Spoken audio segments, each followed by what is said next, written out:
Hello guys! Ayan, magandang araw. For today's video ay gagawa po tayo ng tupig. Ito yung tupig na kahit pa ulit-ulit kong gawin ay hindi ko na perfect. So ayan, mag-experiment na naman ulit tayo guys.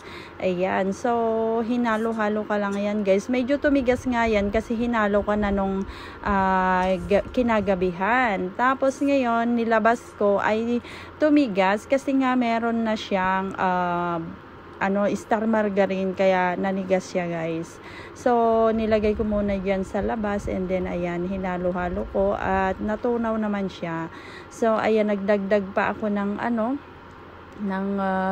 star margarine. Ayan kasi nga medyo matigas yung itsura niya. Tapos bandang huli naging super wet naman siya. Ayan. So ayan hinalo-halo ko lang yan guys na ganyan. Tapos syempre itong nabili kong dahon ng tawag dito ng saging, ayan inayos-ayos ko muna, nilinisan ko. Ayan tignan nyo oh.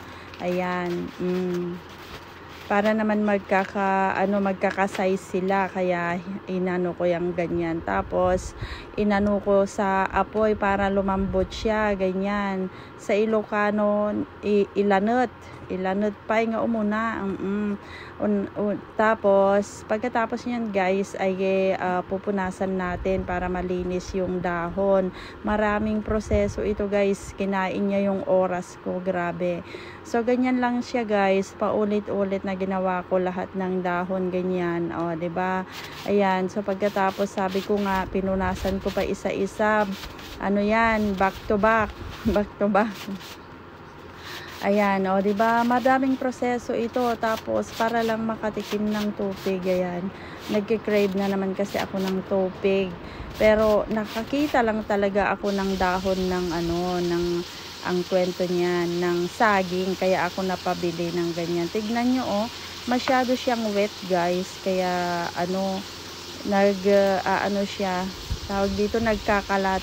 Pero okay naman yung kinalabasan niya guys. Ganyan lang siya pero nung naluto na siya, naging okay naman siya. Oo, 'di ba? Tignan niyo, pasensya na kayo. Masyadong malambot talaga, super wet. Parang ako lang, joke. Ayan. Samahan natin ng joke. O, 'di ba? Ganyan, gaya-gaya. Kung ano yung gumagawa, ganun din yung ginagawa, 'di ba? Ayan oh. Masyadong basa. Ayan, nagkakalat siya guys. O, pasensya na kayo. Okay lang, maganda naman yung naging resulta niya. Hayaan nyo na. So, ayan, ganyan lang paulit-ulit hanggang sa naubos yung ating dahon ng saging. At saka yung natira, iniluto ko na yun sa kawali guys. Kasi hindi na nagkasya yung ating dahon. So, ganyan lang naman. Yung iba, nagsilabasan sila sa may butas, gilid. Ayan, ewan ko ba kung bakit sila nagsilabasan dyan. So, eto na nga, oh, ayan. Tignan nyo, dito ko lang siya inihaw. Kasi wala naman talaga tayong ihawan ng tupig dito. So, eto yung pang mabilisan. Nakikita nyo yun, yung lumalabas na yon, lumabas yung katas. So, eto yung mga resulta ng ating naihaw na tupig. Matigas kasi itong dahon guys, hindi ko alam kung bakit. Super tigas niya, ewan ko. Kaya yun ang naging resulta. So eto, syempre, luto na, titikman na natin. Ayan, sabay-sabay po tayong nganga at ngunguya. Kayo na lang maglunok pala, ako na lang ngunguya. O, diba? So, yun lang guys. Thanks for watching. Enjoy eating tupig. O, diba? May tupig na naman tayo. Ang payatot. So, yun lang. Thank you for watching. Bye-bye and God bless everyone. See you sa next video ko. Ayan. Salamat.